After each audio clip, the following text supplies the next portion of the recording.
ইমানের পথে আমরা থাকতে চাই কি চাই না?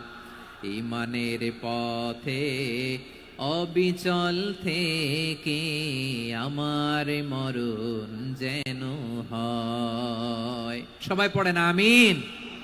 ইমানের পথে অবিচল থেকে আমার মরণ যেন হয়।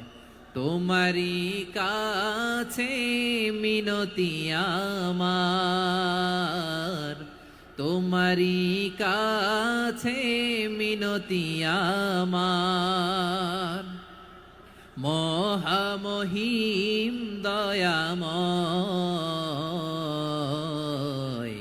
ইমানের পথে অবিচল থেকে আমার মরণ যেন হয়। পড়েন আমিন।